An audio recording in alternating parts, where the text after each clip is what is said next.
So we continue our topic, which can be called moduli spaces versus moduli stacks.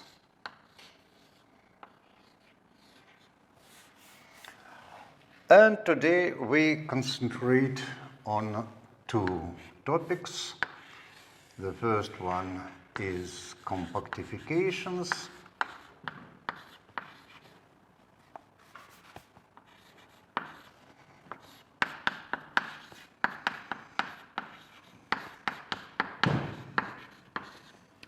And the second, Picard groups or functors or problems, anyhow, all of them are denoted by Picard.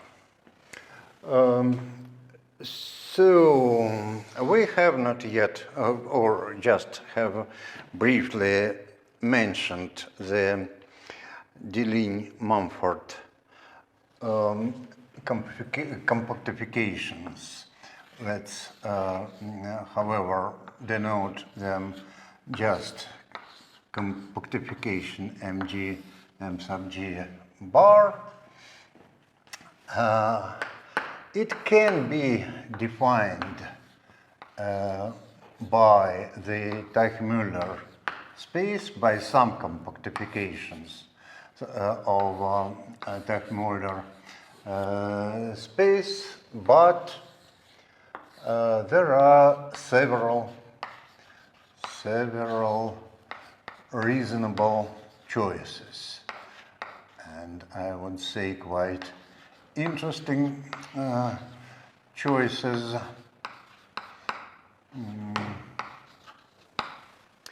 In the previous lectures, I claimed that this bounded domain has a highly non-trivial complex structure, being as non-homogeneous as it can be with a discrete group of finite covolume acting on it, or shorter, it's the modular group is its full group of biholomorphic automorphisms. And it carries several interesting and different metrics, so there are compactifications due to all these metrics, but perhaps I just mention that this way of compactifying is interesting and profitable, but lies rather far from the main lines of our course. And here in the number one of today's lecture, an important advantage of the stack compared with the space will be presented, at least at the psychological level. In fact, today's lecture will be rather informal in terms of motivations and sometimes definitions, but will contain very clear answers and precise answers to the natural problem. So maybe I still make a comment on the possible compactifications of modular spaces or modular spaces with level structures or even Teichmüller spaces. What we'd like to have is the modular here.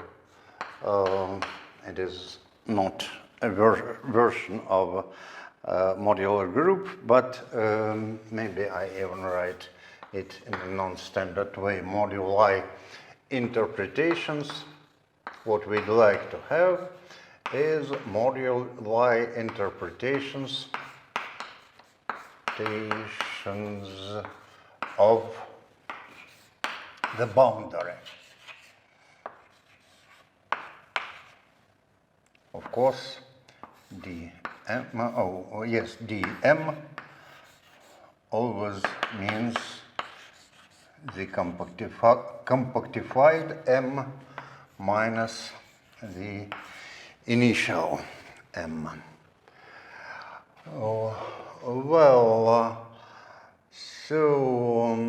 So we'd like to see at the boundary points of moduli spaces something meaningful.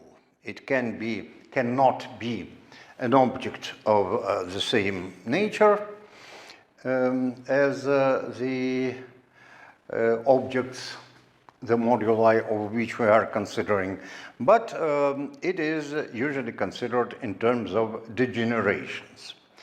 And here the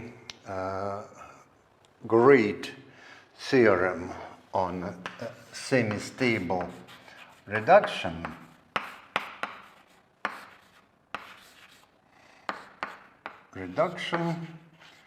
as most results in this course, it is due to Mumford. There are several versions, well, several co-authors, but maybe these dots would be more natural before.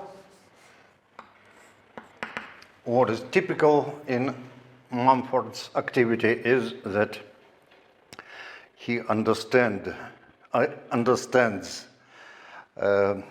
deeply the works of his precursors and then develop them and then represent in some final form, though the people who work after him sometimes change, add details, change the terminology and so on. But Mumford is the author of the most precise formulations. And in the notations we wrote with, perhaps we can save time not repeating them.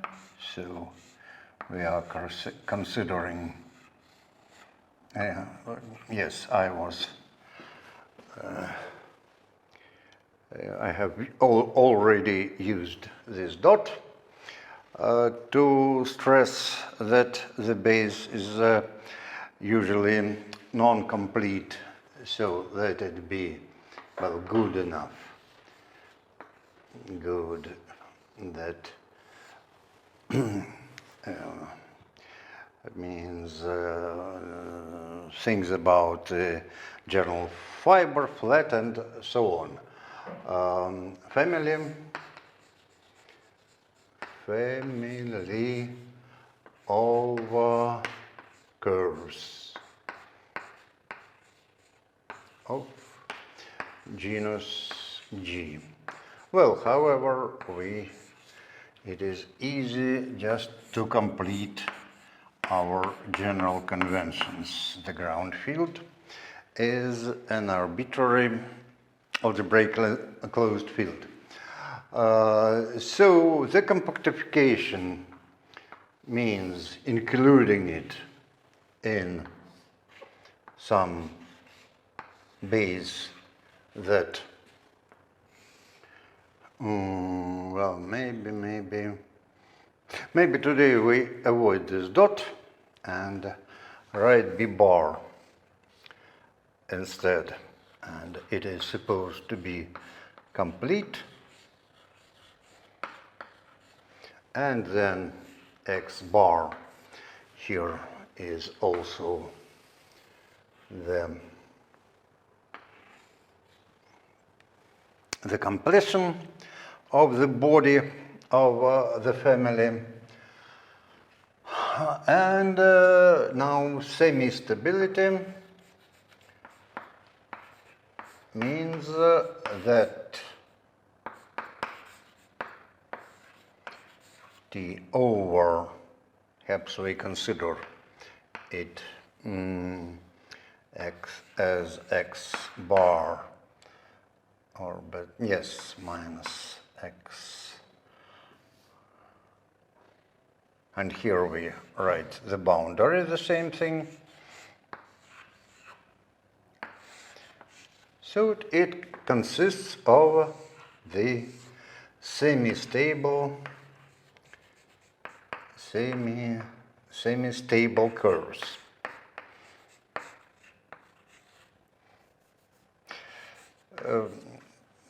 So since we have started discussing the proper families, perhaps I mark it proper. And then I list several needed modifications to include the curves with marked points. So it here it means, sorry, I should write things like this. So only the just now it means only the simplest ordinary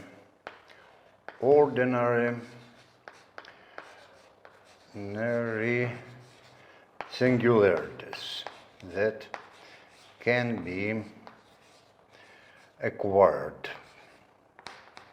By ordinary singularities, It means that locally they are like so in some chart, locally defined as x, y, 0, or being projected, yes, in the local ring of the singular point, the components are satisfy these equations. So they just transversal self-crossings, right? Yes.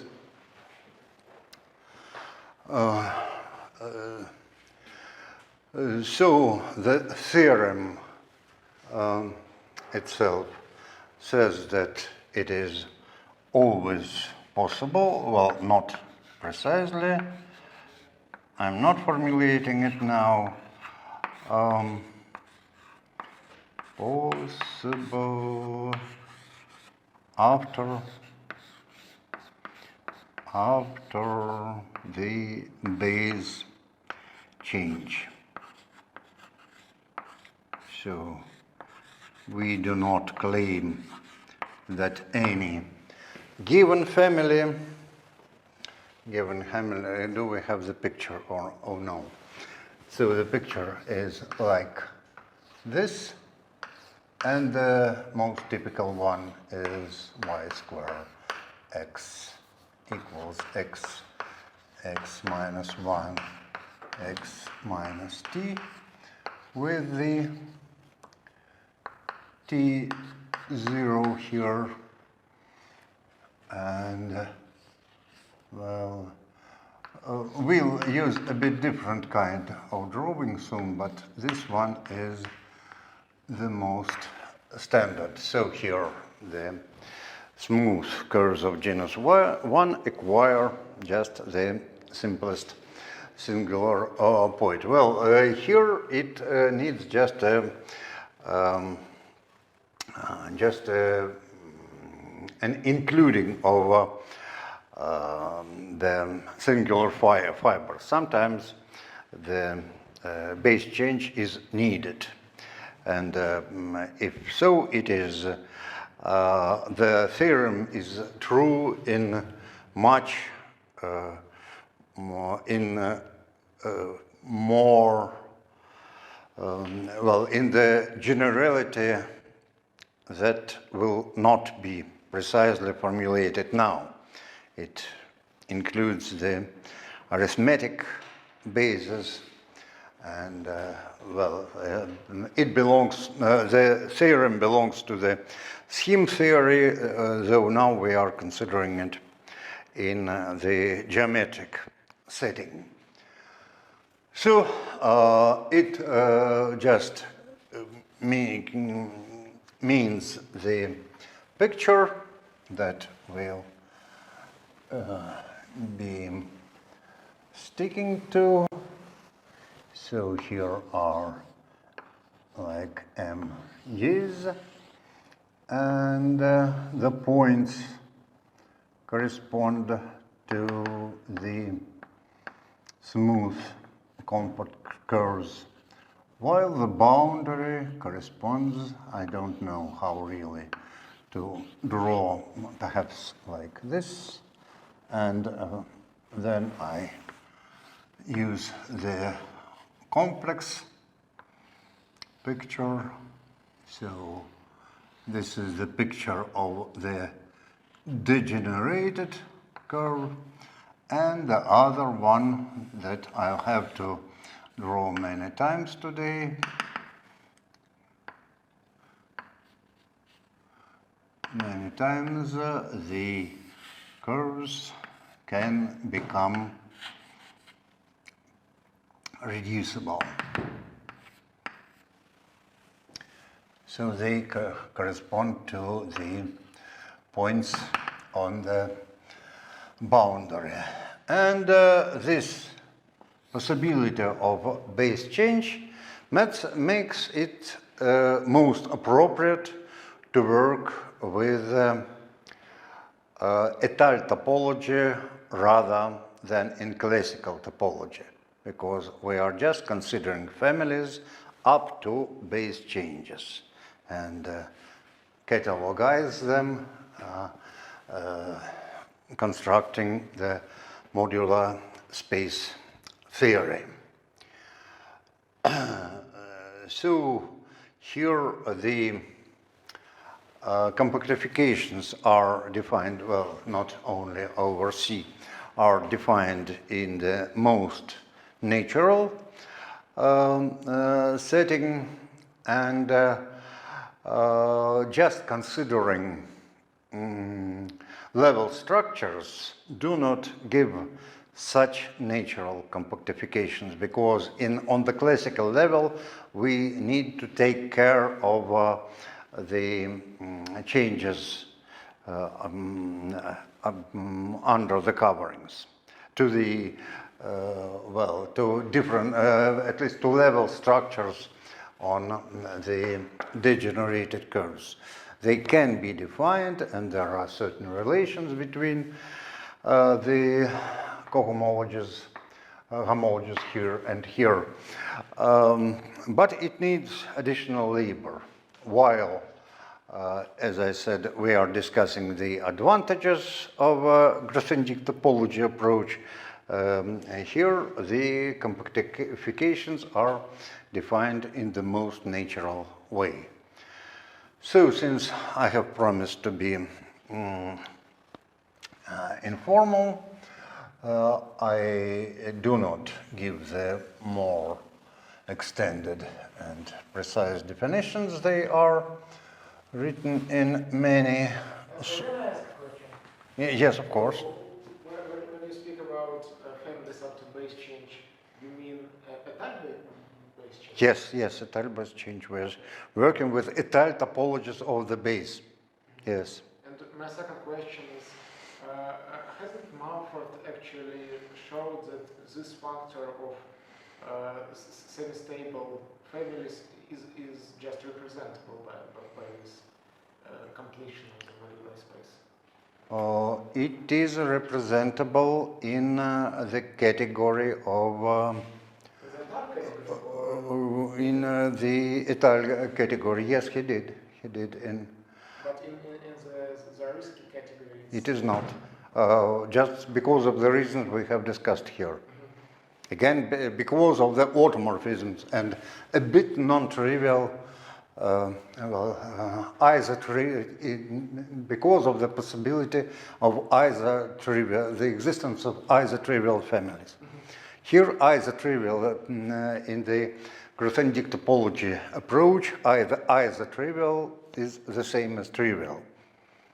And the existence of isotrivial family is the only abstraction to the representability of the family's functor. Is this a precise statement? Yes, it is. Yes, it is. And so the isotrivial family that we constructed in one of the previous lectures, it turns out to be semi-stable, right? Yes, let me remind you, we have the simplest standard example is like y square being x cubed minus epsilon over the epsilon line. It has a singularity like this. I'm drawing the real pictures. But as soon as we have an epsilon line, as soon as we include epsilon, the cubic root of epsilon, the cyclic cover of the base, the family becomes trivial. I see. Thank you. Okay.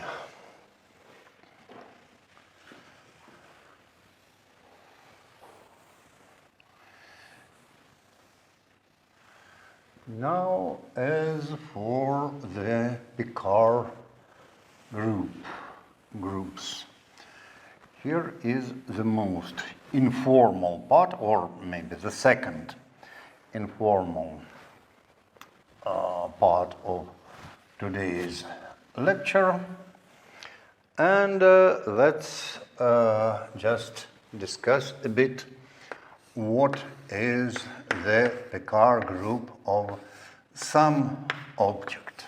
Yes, without specifying it, the Picard group of some algebra geometric or arithmetico-geometric object.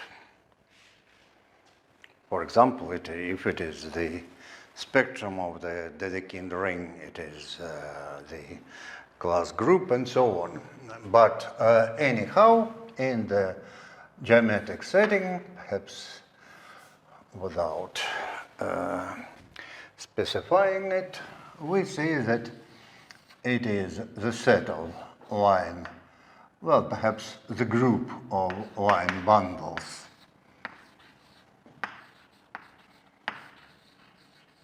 or their analogues with respect to line bundles. And it is really a group with respect to tensor products over some equivalence. So no comments are needed when we are working with the geometric set. The problem is just to define what is the line bundle over the set. It is not really automatic when we discuss, say, the schemes in general and consider maybe non-reduced schemes or schemes with singularities. But in various contexts it is done and Picards are defined. However, in the Grothendieck topology, so in the case of the moduli stack, the informal psychology is different. So we have something like moduli stack, and it is no more a set, but what it is, there are lots of, well, the whole category. Sorry, I didn't draw things like this before, but I'll try now. It is the whole set of families of curves with all the bases mapped there. So in the classical sense, we have nothing like the universal family, though in the sense of Grothendic topology we have, since we imagine it like a system, or at least in the case we have discussed over complex numbers during the previous two lectures. Instead of a set, we have just a system of sets, and over every point of it, the corresponding curves lives. So I should just draw something to stress that there are lots of such objects. Now, what do we mean? How can we think about the line bundles over moduli space? All of them are pulled back to the families, and well, every point of every base gets under some, in fact, non-existent line. So the line bundle, this line bundle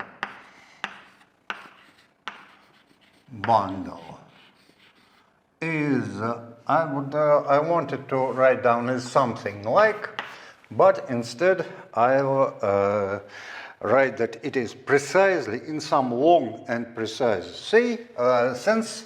It is a way of assigning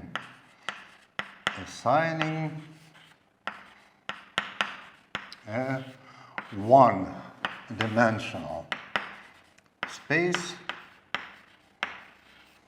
to every, in words I will say every curve, but perhaps I better write down, as we have agreed, every x b's. So our curves are suggested to be thought about as the fibers of various families. So to every xb, that means,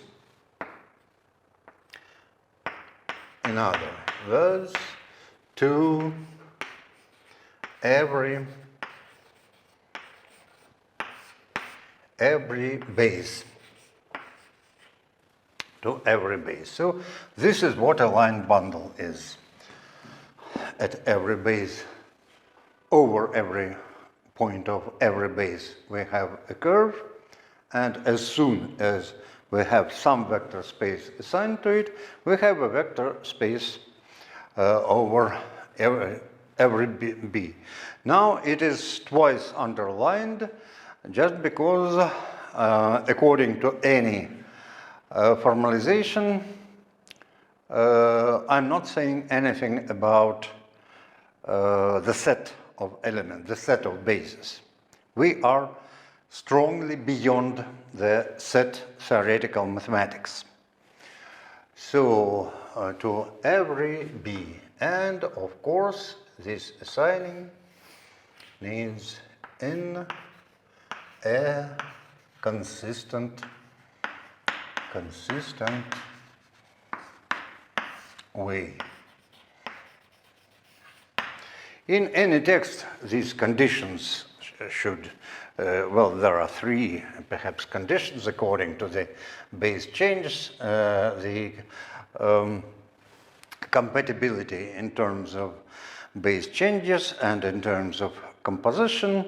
In fact, they are quite natural, but and define well a lot of working and assigning notations to the object. So I skip it now. I think that anybody interested can just restore it or read it in any source. They are all the same, though the notations vary. So it can be defined, and though this construction does not belong to the set theoretical mathematics, it turns out that after identifying these line bundles, we have quite a definite group. And the only thing I'm going to do now is to give the precise result. This group has a very clear generators. Well, maybe I give some comments again, a bit non-formal. As I perhaps was saying several times, the problem of calculating cohomology related to modular space, the problem is very difficult with only partial answers known, and what is more important, the problem is that when the answers are known, they are not clear and not beautiful. They do not pitch in some, at least conjecturally, nice pictures. Therefore, the cases when some other cohomological invariants are known, like a Picard group, they can be considered as the final answers, including the answers in terms of the future language of moduli spaces. So, in order, first of all, I give the example, one of the main examples. So, the Hodge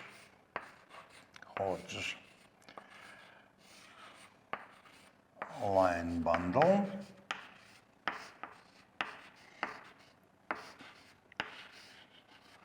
Let's give the interpretation exactly like exactly in terms of this principle.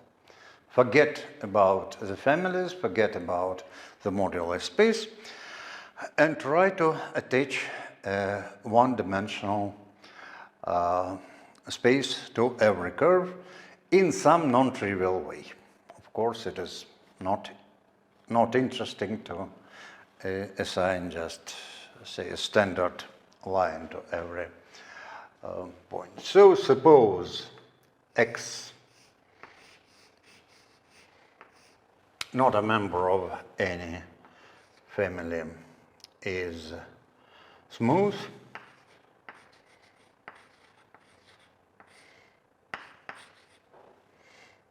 We attach this, the lambda capital is the notation, and then lambda sub s then is the top.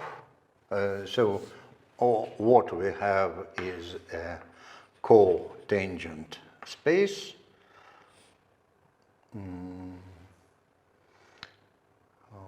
No, the sections of them, that is just omega j, the section of sections. So the global regular differentials of X, they form a j-dimensional space. So here, this is lambda, and this is the sign of exterior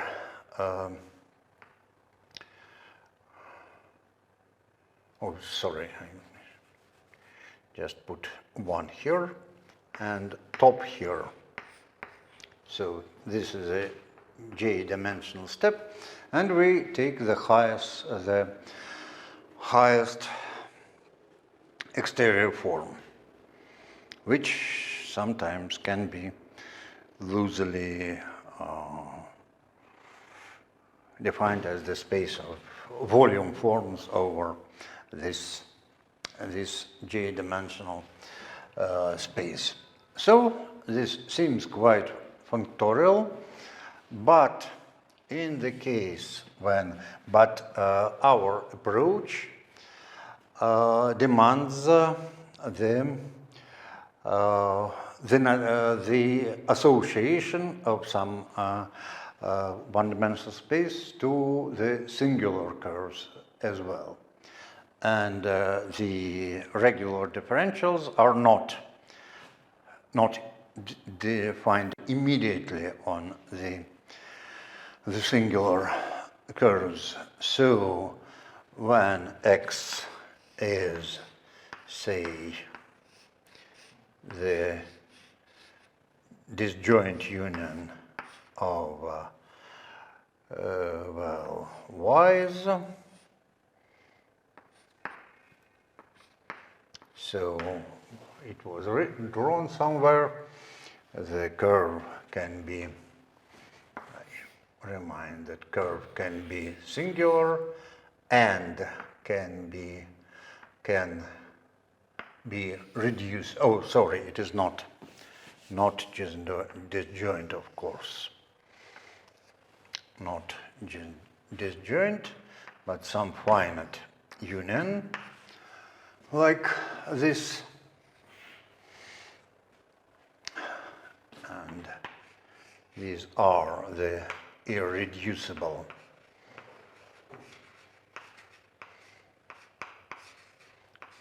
components, and here the definition is obvious. By definition, the regular differentials are defined as the exact sum of the set of regular differentials on the irreducible components. And now there is a more delicate procedure to define a regular differential on a curve with the simplest singularity. So I have to erase the globe. Sorry, can I ask a question, please? Probably I don't understand how you assign to each curve some one-dimensional space, because To each curve, what? Some one-dimensional vector space. Uh, As far as I understand, you. Oh, sorry. Of course, the top is no. Well, yes, maybe I heard the question, and I'll try to give the answer. First, we assign the vector spaces of a larger dimension, and then take its highest exterior power. But this highest exterior power is an invertible shift, right? Yes, it is an invertible shift on the modular But space. if you take its global sections, that this will be not one-dimensional. It was a mistake. Forget about global sections. We have just the line bundles as they are. But to give a line bundle on the moduli space, we need to assign to each curve not a line bundle, but just a vector space. A vector space, yes. But here we assign rather a line bundle. No. Maybe I've written something wrong, but I meant definitely a line bundle. So first, when X is smooth, here is just the space, j-dimensional space, and its top degree is a one-dimensional space. Over what? over the ground field. This is the dimension over k of omega 1 is just G. It is just a space of regular differentials. So it is equal to the genus, but Yes. But we want something one-dimensional.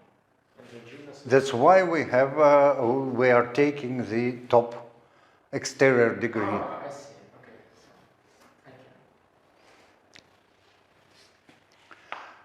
you.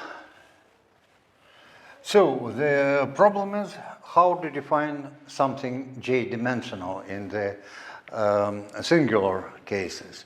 And here is the first trick.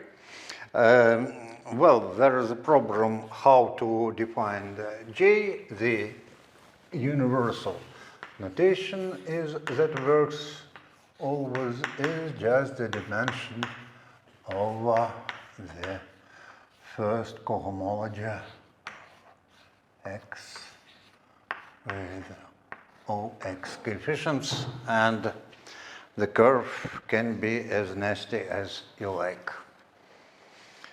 But it doesn't give automatically the definition of a regular differential. So this is the first step. And the second step, if every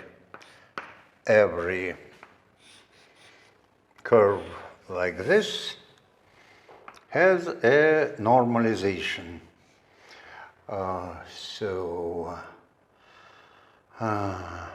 Let's just write it like this: normalization of yi. And since we have only the simplest ordinary points over every point O, we have just O plus, just 2 points O plus and O minus. And here we define the space of regular differentials of such a singular curve. So we take the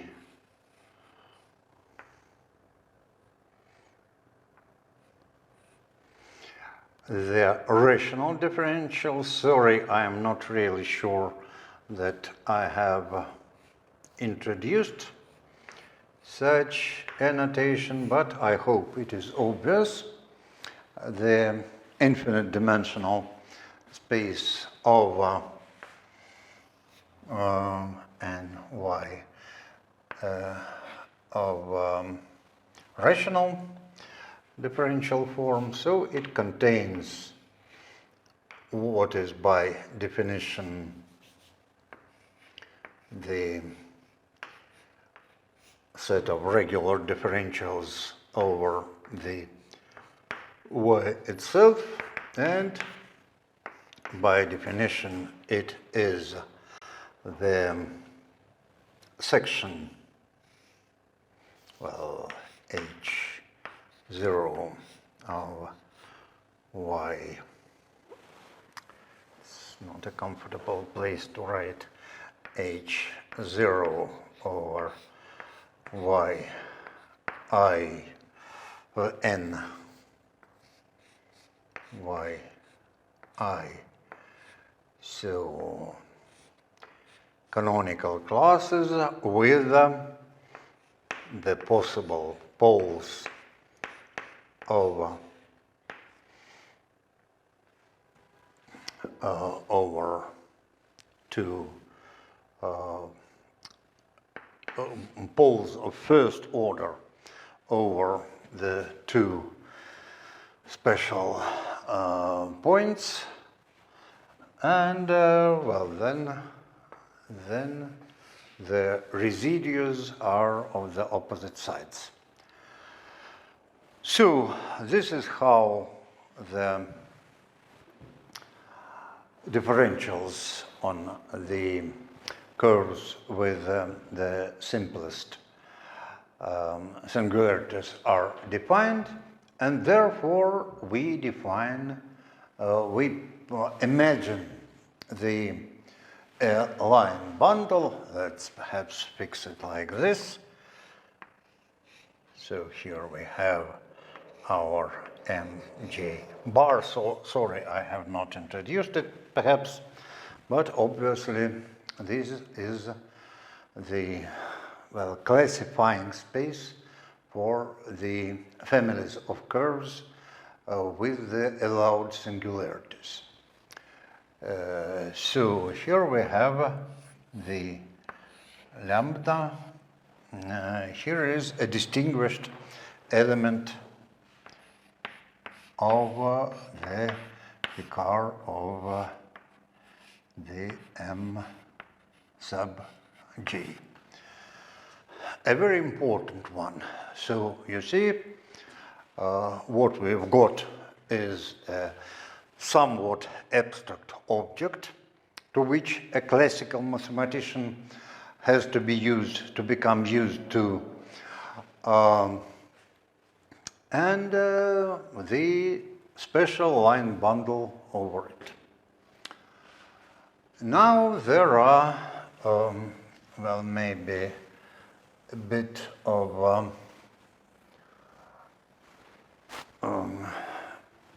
a piece of other other very informal comments. When we just think about moduli spaces in general and, try to understand their geometry in a very general sense, it might seem that the boundary of it is something peripheral, that the most important events happen in the modular space itself.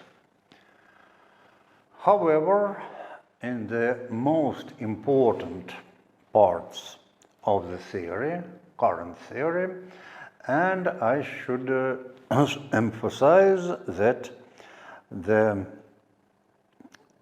classical understanding of modular spaces starts with the moduli of genera, 1, 2, 3, 4, then up to 10 by Italians and severity with their plane models with simple singularities.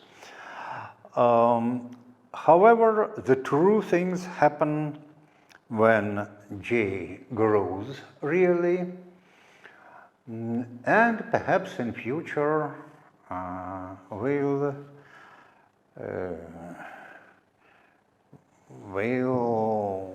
meet the phenomenon maybe similar to the ancient mathematics, where people just learned how to count 1, 2, 3, 4, and it needed millennia to introduce the set of natural number. So maybe these, the modular space we know, are just the smallest part of some general structure. We'll have several hints of this this claim that, of course, I made in quite an irresponsible way. But one of the arguments is like this: we'd prefer to see modular spaces as rational varieties, just to demonstrate the universal families of curves of fixed genus. It is hopeless, and in very small, just considering the small genera, we come to the unirational moduli spaces. That means that we have the almost universal, the versal families of them, like we demonstrated in genus 1 and 2 here. At least we look at some algebraic family where all the these are not a universal families, but finite versal families. The curves are met a finite number of times. Why do we expect them to be rational? First of all, from the experience of, well, unirational, we don't. Let me remind you what we have discussed about genus 2. As soon as we number the Weierstrass points, we have just the simplest equation that covers all the curves of genus 2. Then it is in a more and more complicated ways we reach genus 10 that was known to Italians in the beginning of 20th century. Then the hard piece comes, and it turned out in 70s, again by Mumford and Harris, that for the genera starting from 25, the moduli spaces are not only are not unirational, but are of general type. They have the everywhere regular differential forms. Again, it has to be clarified because the space is non-compact and singular, but it can be done. I am saying all this just because the main tool in Harris-Mumford was related to the boundary divisors. It is the moduli spaces of high degree are of general type just because there are heavy divisors on the boundary from which we constitute the positive canonical class, the zeros of the corresponding top exterior forms. So that means that though we are interested in the classification of smooth irreducible curves, to understand them we need to consider all the degenerations. And here the stack point of view is much more efficient than the classical one. So we have just one element, lambda in the picard, well, the class of lambda, of course, but we just follow just the Hodge line in picard of mg. Well, just to describe the other components on the boundary, the other basic components on the boundary, I use geometry, according to which the line bundles on the smooth orbifold, but better we say the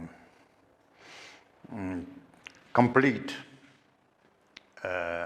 topology, complete manifold with étale topology,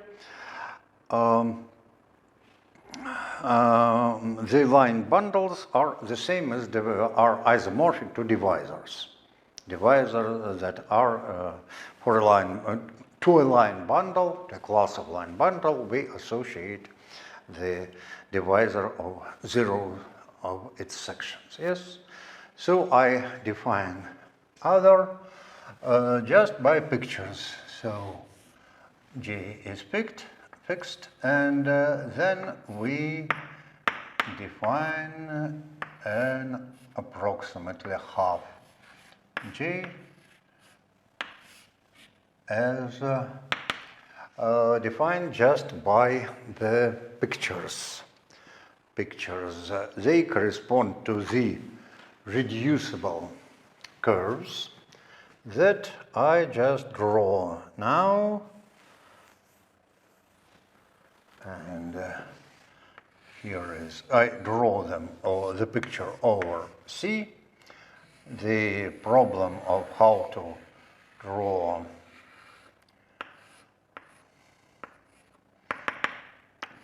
the curves abstractly is open. So here we have G, yes, G minus 1 and 0. This is delta sub 0, delta sub 1 is a genus 1 curve attached to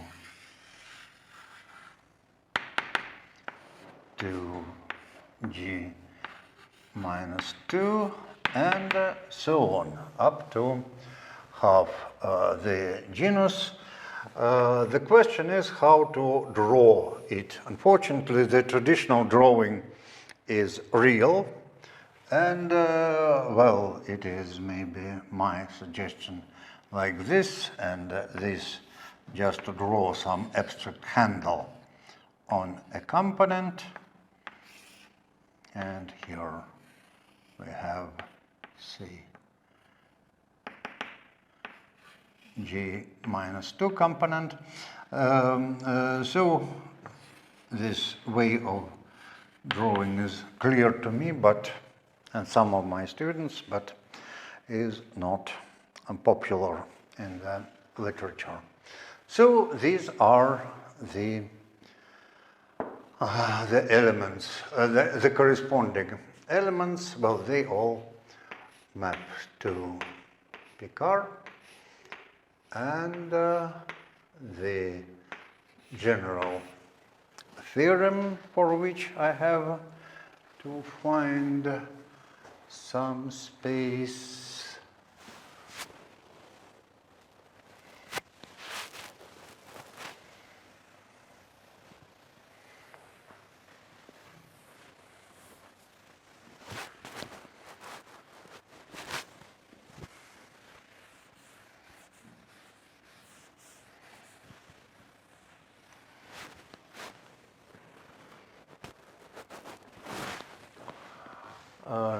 So the theorem is by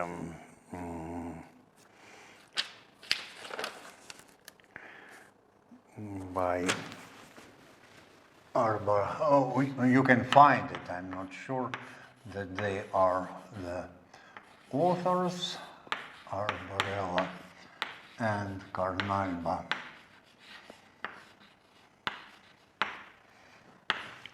1986. See that just these elements generate additively. Now, let me see, did I choose any notations?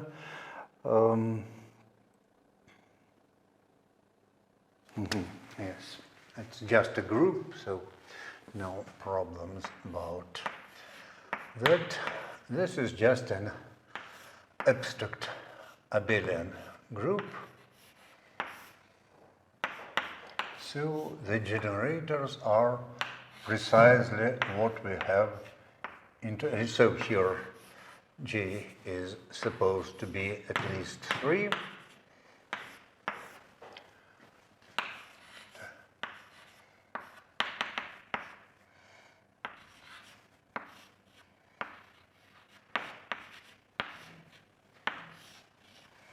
Just a free abelian group, while the Picard of M2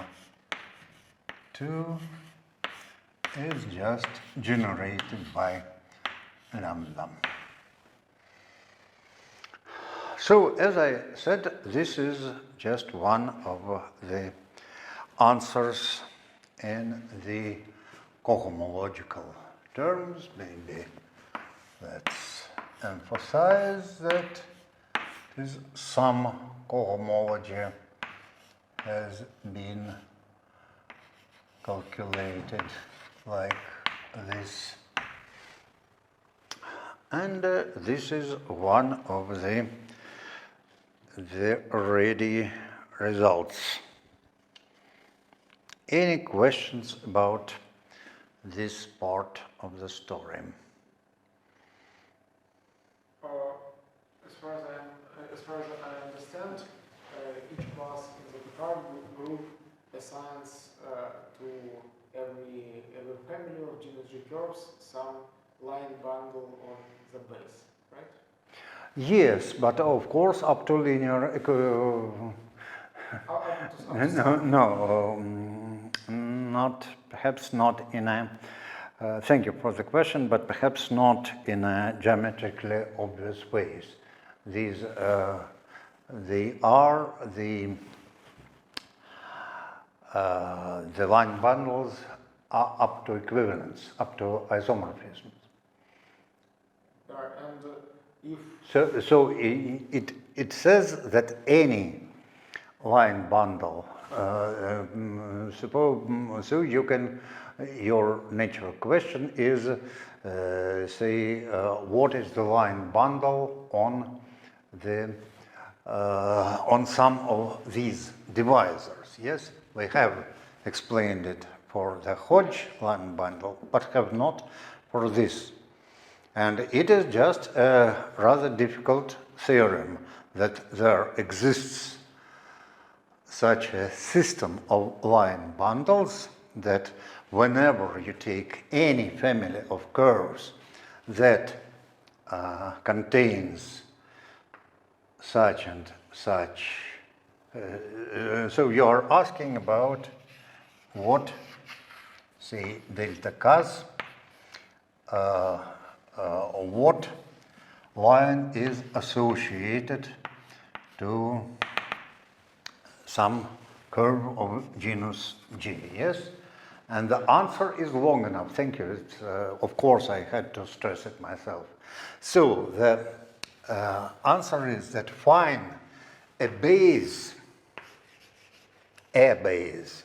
and a line bundle where this base degenerates to a curve of, to a union of a curve of genus K and genus J minus K. Then, as we know, an element of Picard is a true line bundle on the base. Take this line bundle and restrict it to the original fiber. So, in particular, if the family is non-singular, then all these delta classes they restrict trivially. They restrict trivially. Mm-hmm. So they fill all the kind of special singular. Yes, yes. So this is another example that tells us that the most part of generators of Picard are live on the boundary of the moduli spaces. Oh no! Sorry. Oh, no, I said something very wrong. Repeat your question, please. Suppose we are given a random curve of genus G, yes? So my question was the following. If I understand correctly, then each class in the Picard group of the moduli space should assign to each family of curves some line bundle on the base. And I wonder what is this what assignment give these classes that which you call delta 0 and so on. Mm-hmm. So may I just try to repeat? Given a curve a curve and B, so this is X without in right font. So if I understood you correctly, you just consider the points of the base over which we have this type of singular fiber, and you take the divisor, which is the sum of these points, and this divisor corresponds. I take the divisor and then take such a line bundle, abstract line bundle, that it has a section with zeros there on the boundary. Okay, I see. And then the fiber over the original curve is the answer to your question. Thank you. Now it is clear. Mm-hmm. Yes, and I should stress that it is by no means obvious and not, well, first we have to check that we are able to find the appropriate family with degenerations like this. And it is done, by the way, it is a very good piece of true algebraic geometry, just to find the appropriate families of curves. And Arborel, Carnalba use some Picard-Lefschetz sections of special K3 services and tricks like this. It is a very beautiful and very natural algebraic geometry. And then you check all the independencies. You find some curve, some family like you need, and then check that the corresponding line bundle is independent on the choice. So this is a very non-trivial result. Okay, all of it, yes, is very non-trivial. May I repeat it again? What one has to be surprised in, that after such complicated considerations, we have such a simple answer. It is one of the simplest, maybe one should read it from right to the left. A very simple, but perhaps the middle formulation is much better, because we have not only defined the group, but we find its canonical and geometrically quite clear generators. That tells us a lot about just one kind of cohomology. And this group is free? Yes. For G, at least 3. So that's for Picard. Oh no, of course it is not the whole story, and sorry, some other comments.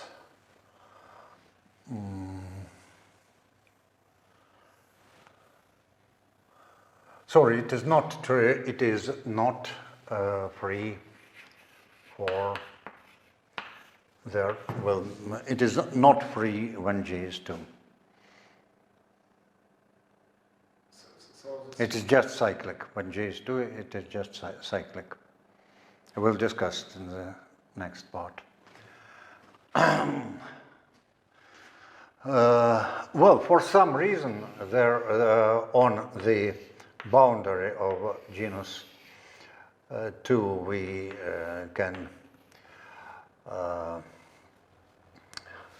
we do not consider this piece to tori just because they have continuous, no, they have some additional symmetry. It is just an informal comment and maybe some,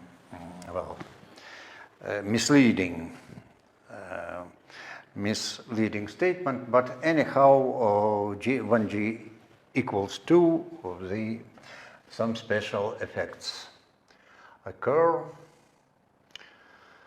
More of them when G is 1, but I'm afraid that I have no time for it, because in the remaining part we'll discuss again quite a famous Mumford's paper.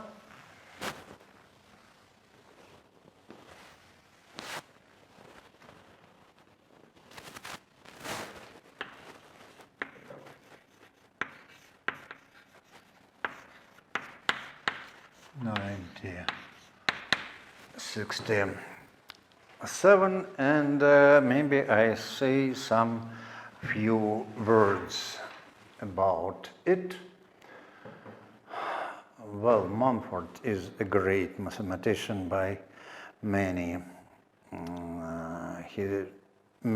reasons, and one of them, one of the signs of a very strong mathematician is that he is very good in highest possible generalities, maybe even comparable to Grothendieck, who was definitely the champion of abstract mathematics of 20th century. But at the same time, Mumford was and maybe is, though for several decades he is not working in pure mathematics, but working in the applications using quite non-trivial mathematics. He's studying vision, human vision. So, so he combines it, his abilities of high generalities with very down-to-earth, accurate considerations, which Grothendieck did not perform at all, almost at all. So it is his work after written the year after Mumford 1966, where he defined Picard for, as he called it, moduli problems. I don't like it very much. Moduli problems. What he really meant is what we have just discussed. So he didn't dare to call it moduli space or something because it was not a space. And in the same, it is a paper where he reported about his understanding of the Grothendieck topology foundations. And you can study this part of mathematics just by, in fact, my course is based on the concepts of this paper. And now, a year later, he considered psychologically, he considered again the stick, the moduli stick, but was interested in the homology just of the discrete group. So I just remind you, so G is at least 2 here. Yes, because G1 was studied in this paper a year before, and then he reproduces, so gamma being the modular group of G, and then he has such a picture, Teichmüller, G over gamma, that is Mj, yes, here K. It is a purely transcendental paper.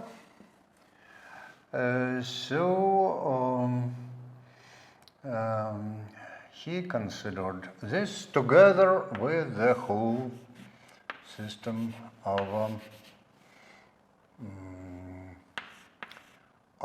the subgroups. It's rather difficult to write down. I just follow what he does. T J over gamma J, like this. And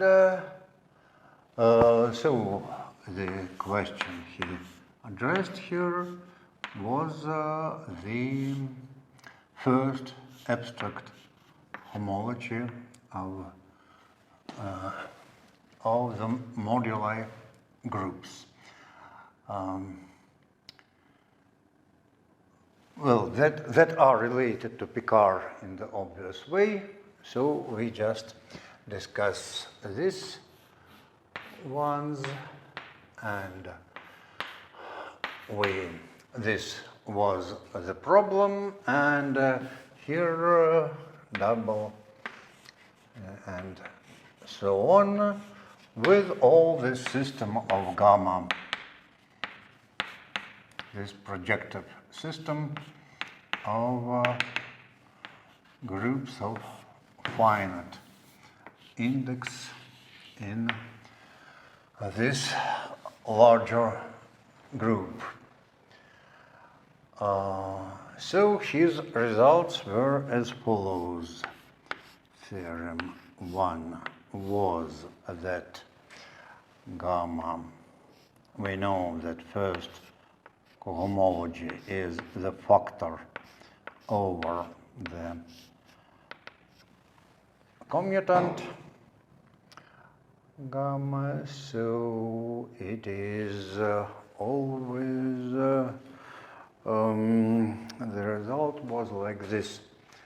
Well, as for Mumford result, is that this is exactly the cyclic group, but he, in this paper, he claimed just that its order divides, 10 divides its order, but the other authors, by the similar methods, found out that it is 1. So maybe I related to something of this course. So it says that the first cohomology of M sub J, but with some complicated Z and Z orbit, that means, well, in some special sense, in some special language which that we did not develop. Instead, following Mumford 1966, we just define the things like the first homology over the moduli spaces.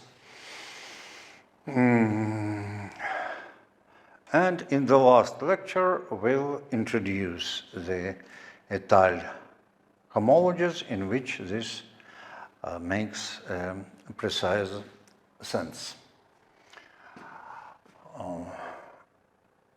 So may I remind you that the group or the cohomology, any cohomology group of abstract group is defined as a factor of contractible space when gamma acts without fixed point, but actually the whole modular group acts with fixed points, and this is exactly the theory of curves with automorphisms. That again, by the general, in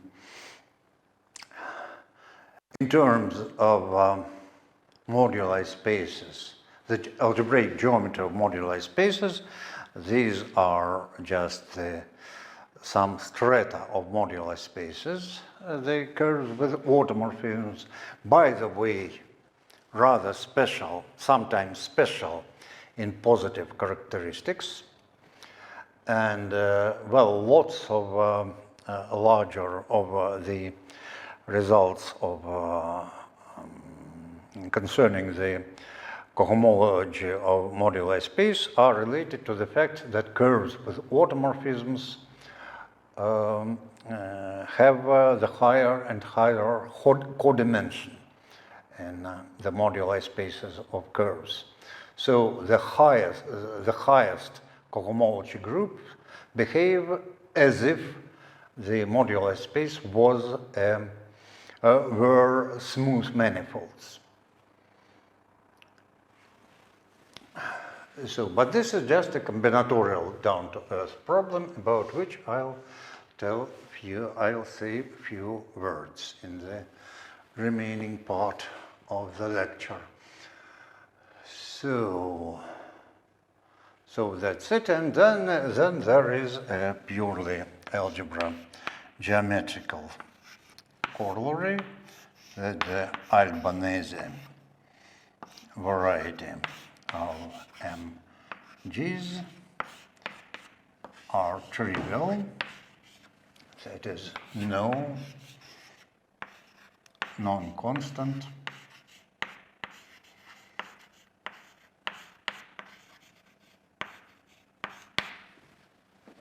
mappings from MJ to any abelian varieties. So this result, being a combinatorial one, has such a purely geometric interpretation. Now, how did Mumford do it? Unfortunately, I have no time for the details, but I erase everything and try to formulate the main idea. That is not trivial at all. Let me remind you that by definition, our gamma is the vector of the diffeomorphism plus of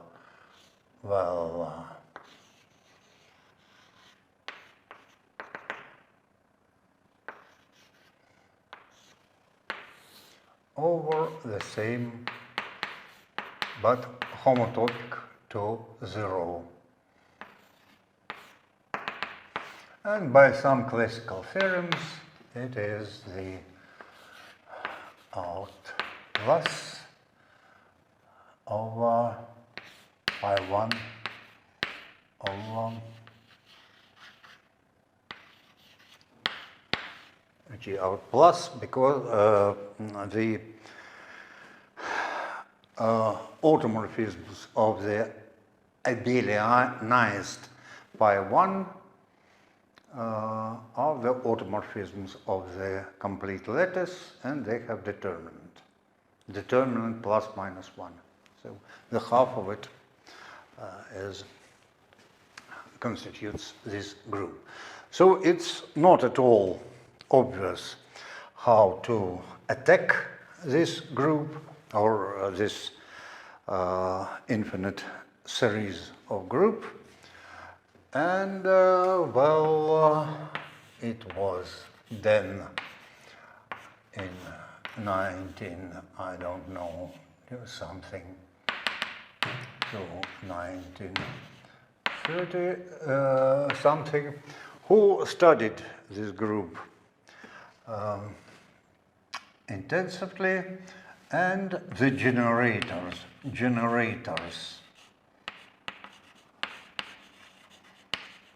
are called then twists,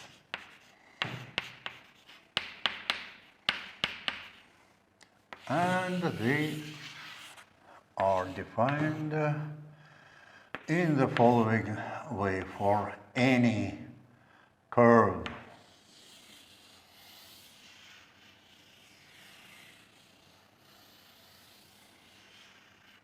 say alpha, we take as its small neighborhood that is abstractly, topologically is some ring. It corresponds to a ring, and then twist d sub alpha. It is important that when the surface is oriented, the twist does not depend on the orientation of the curve itself.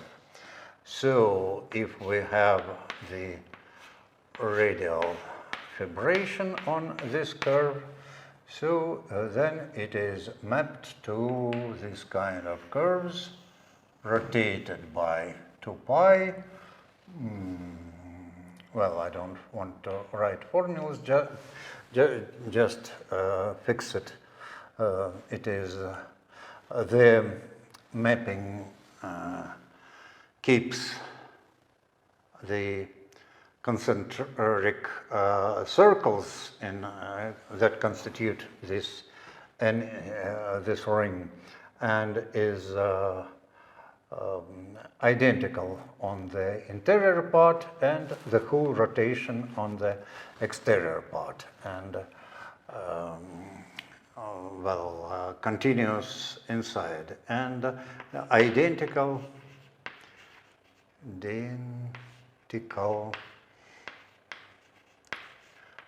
away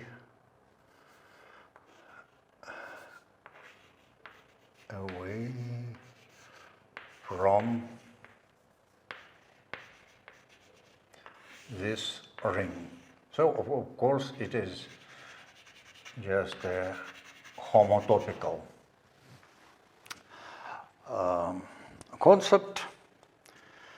Sure, it cannot be realized in any conformal way, and it is an old and also rather difficult result that in this complicated group is generated by all the then twists. The question of relations is very involved. They can be drawn, they are known and written down in a very complicated way, but the traditional relations assume that the number of relations grew together with genus, so, together with the needed number of curves. So, well, I'm not sure about the history, but one of the contributions, I think, due to Mumford that clarify the algebraic geometry here is just the understanding that the number of generators do not grow according to the picture, and the main contribution is by genus 2, unfortunately with the whole. So this corresponds to the modular group of genus 2. Is it so? No, it is 1, 1. Sorry, I have to look at it. No, it was 2. Well, perhaps the lecture will be just a bit longer than several minutes longer than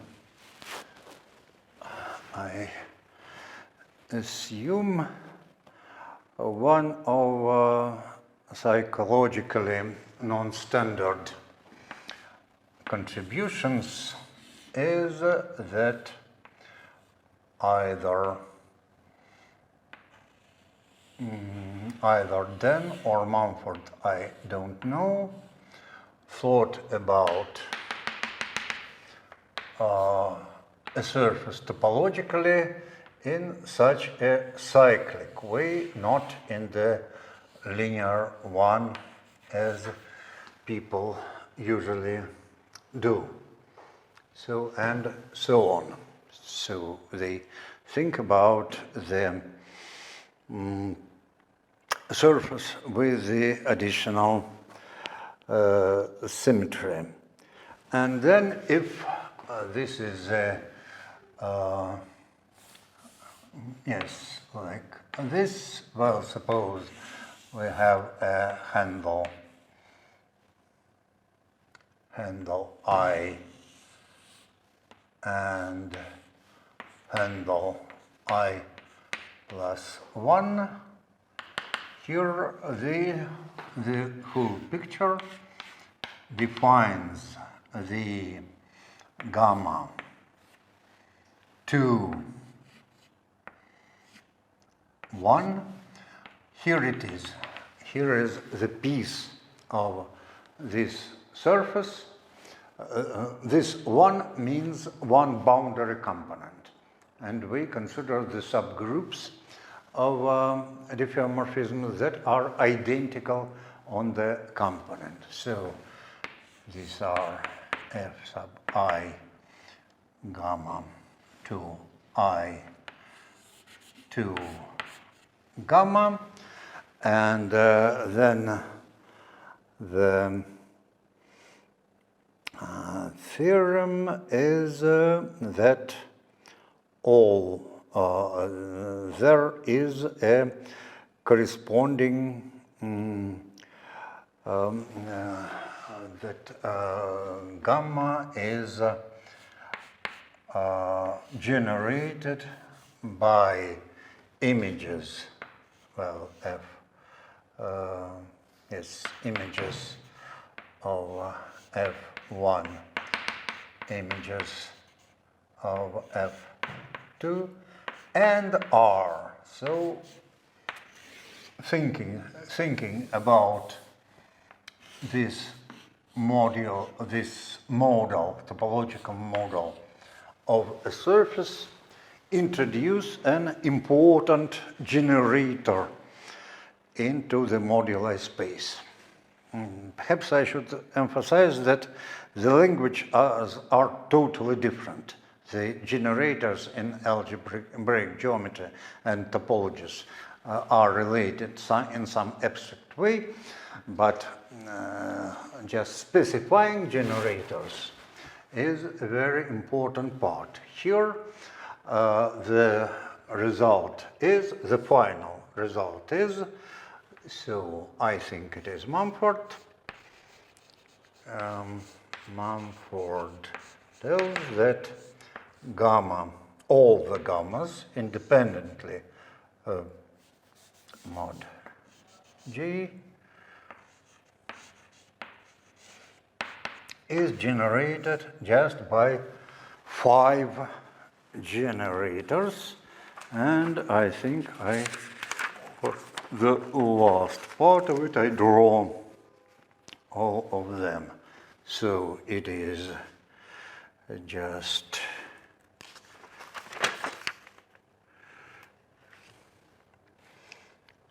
delta sub A. I'll draw such curves, sub B, delta sub D, sub E. The C is missed according to some tradition, and R. And now I just draw these generators and stop there. So in some sense, we see, after this work, we are able to visualize the whole group. And these four nice curves are just like this.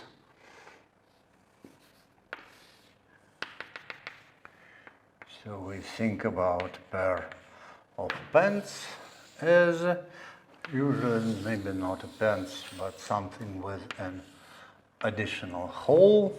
And do we have a colored chalk? Yes, we do.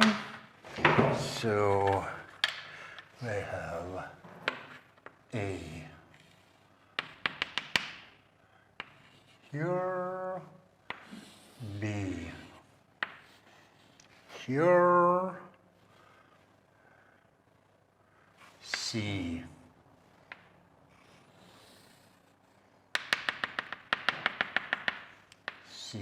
here, and E on the E and the F on the boundaries. Yes, so all of them, independently of genus, are have a presentation with four generators, and there is some relation.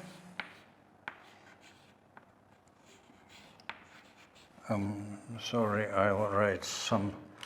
The last thing I want to write is the generator itself.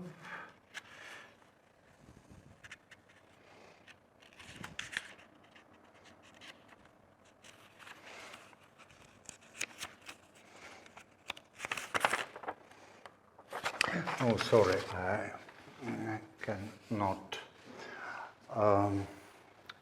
find it. Well, then just geometrically,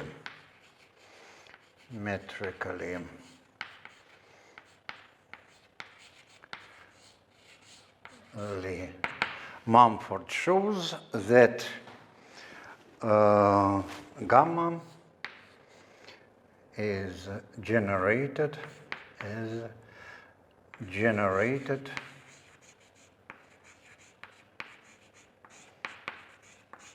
by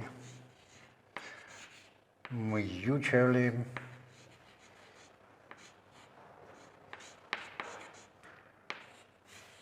reconjugated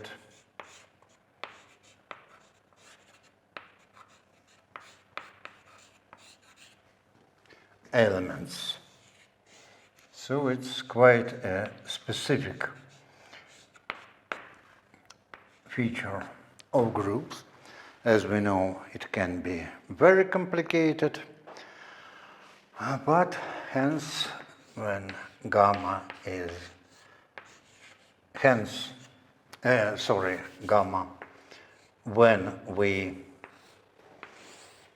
when we factorize it over the commutator, it turns out to be cyclic, and now 10 delta is 0. That follows from the relations, some relation between these elements that can be seen and drawn. 10 can be seen.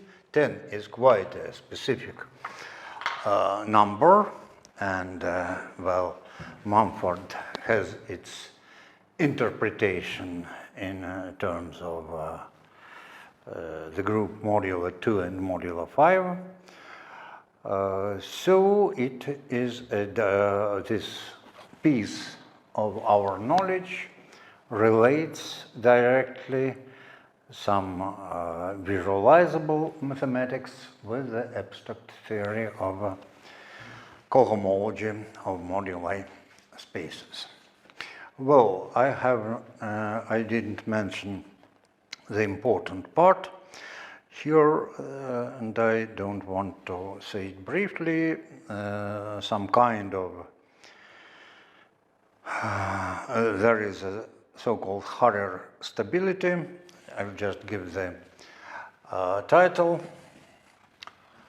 higher stability.